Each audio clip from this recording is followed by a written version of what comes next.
आलमी तिजारत में न एक बहुत बड़ी तब्दीली आई है। एक ऐसी तब्दीली जिसका सीधा सीधा असर पाकिस्तान की मईशत पर पड़ने वाला है। हुआ ये है कि भारत और यूरोपियन यूनियन के बीच एक तारीखी तिजारती मुआहदा हो गया है और इससे पाकिस्तान के लिए एक स्ट्रैटेजिक वेकअप कॉल कहा जा रहा है। तो चलिए आज इसी डील की गहराई में उतरते हैं।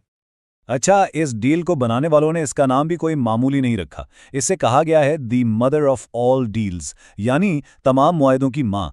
और ये नाम ही काफ़ी है ये बताने के लिए कि हम यहाँ किसी आम डील की बात नहीं कर रहे। ये एक हकीकी गेम चेंजर है जिसने पूरी दुनिया की तिजारत में हलचल मचा दी है। तो ये डील ये कोई रातों रात नहीं हो गई। नहीं, इसके पीछे पूरी 2 दहाइयों की मेहनत और लंबे मुज़ाकरात की कहानी है। ये सफ़र 2006 में शुरू हुआ था और पूरे 20 साल बाद जनवरी 2026 में जाकर अपनी मंजिल पर पहुंचा। 20 साल, सोचिए ज़रा। अब देखिए, इस डील का पूरा असर समझने के लिए हमें थोड़ा सा माजी में जाना होगा, ये देखने के लिए कि इस मुआहदे से पहले खेल का मैदान कैसा था। पाकिस्तान के पास एक बढ़तरी ज़रूर थी, लेकिन वो कह लें एक बहुत ही नाजुक धागे से बंधी हुई थी। उस वक्त सूरत हाल ऐसी थी, एक तरफ था पाकिस्तान जिसका सामान यूरोपीय यूनियन में बिल्कुल फ्री यानी 0% टैरिफ पर जाता था, और दूसरी तरफ था भारत जिसके माल पर पूरी 12% की भारी ड्यूटी लगती थी। यही वो टैरिफ की दीवार थी जो पाकिस्तान को एक महफूज पोजीशन में रखे हुए थी। तो सवाल यह है कि पाकिस्तान को यह फ़ायदा मिल क्यों रहा था। वजह थी GSP प्लस स्टेटस। ये यूरोपियन यूनियन की तरफ से दी गई एक ख़ास रियायत है, लेकिन अहम बात यह है कि ये कोई मुफ्त का तोहफा नहीं था। इसके बदले में पाकिस्तान को इंसानी हुकूक और गवर्नेंस से जुड़े 27 बैनुल-अक़वामी क़वानीन पर अमल करना पड़ता है। और हाँ, ये स्टेटस भी हमेशा के लिए नहीं था, सिर्फ 2027 तक है। लेकिन यहाँ एक बहुत ही हैरान कर देने वाली बात है।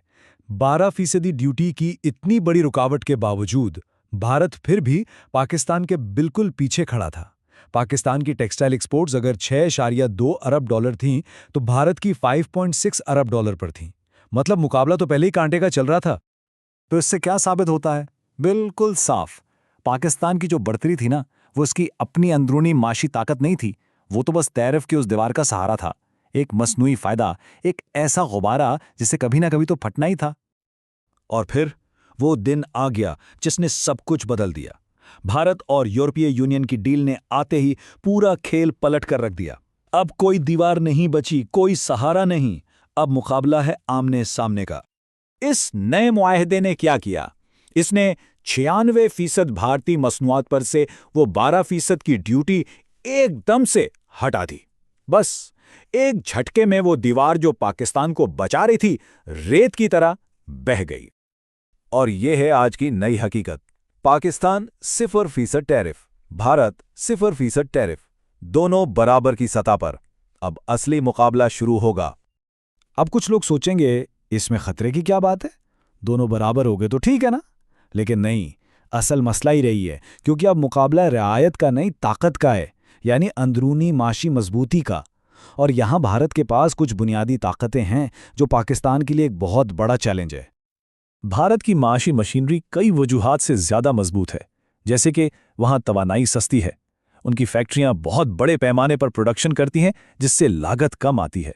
लॉजिस्टिक्स यानी सामान इधर से उधर ले जाना बेहतर है, कारोबार के लिए पैसा मिलना आसान है।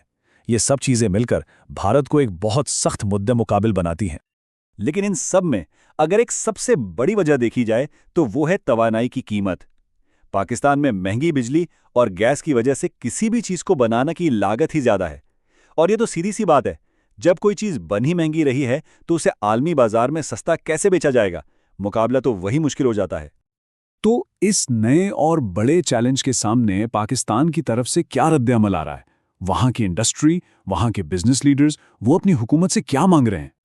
पाकिस्तान की बिजनेस कम्युनिटी इस सूरत हाल को एक नई जंग की तरह देख रही है।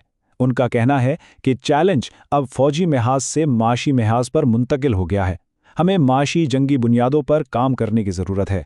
मतलब साफ है, अब लड़ाई टैंकों से नहीं, तिजारत से है। उनके मुतालबात बिल्कुल सीधे और साफ हैं। पहला, बिजली का रेट 9 सेंट फी यूनिट करो ताकि लागत कम हो। दूसरा, टैक्स के निज़ाम को आसान बनाओ। तीसरा, एक्सपोर्टर्स के लिए सस्ता और आसान कर्ज मुहैया करो। और चौथा और सबसे ज़रूरी, ऐसी पॉलिसियां लाओ जिन पर भरोसा किया जा सके, जो लंबे अरसे तक चलें। यहां सबसे अहम बात वक्त की है, क्योंकि वक्त वो किसी का इंतजार नहीं करता। घड़ी की सुई टिक टिक कर रही है और दांव पर बहुत कुछ लगा हुआ है। ये एक ऐसा माशी खतरा है जिससे निपटने के लिए मोहलत बहुत कम है। इस मामले में सुस्ती की कोई गुंजाइश ही नहीं है। हर गुजरता दिन भारत के लिए फायदा और पाकिस्तान के लिए नुकसान है। और ये कोई छोटा मोटा नुकसान नहीं, ये मार्केट शेयर का मुस्तकिल नुकसान हो सकता है। अगर फौरी कदम ना उठाए गए तो पाकिस्तान अपनी दूसरी सबसे बड़ी एक्सपोर्ट मार्केट खो सकता है। और अगर इस खतरे को नंबरों में देखें तो तस्वीर और भी तशवीशनाक हो जाती है। सिर्फ इस एक डील की वजह से पाकिस्तान की मईशत का पूरा 24% हिस्सा सीधे सीधे खतरे की जद में है। इसे एक्सपोजर रिस्क कहते हैं। मतलब मईशत का तकरीबन चौथा हिस्सा इस एक तब्दीली से मुतासिर हो सकता है। ये बहुत बहुत बड़ा नंबर है। तो आखिर में हम उसी सवाल पर आकर रुकते हैं। खेल के उसूल बदल चुके हैं, मैदान नया है। क्या पाकिस्तान वक्त रहते इस नए चैलेंज के लिए खुद को तैयार कर पाएगा? इस पूरे माशी मुकाबले का और शायद पाकिस्तान के माशी मुस्तकबिल का भी दारोमदार इसी एक सवाल के जवाब में छुपा है।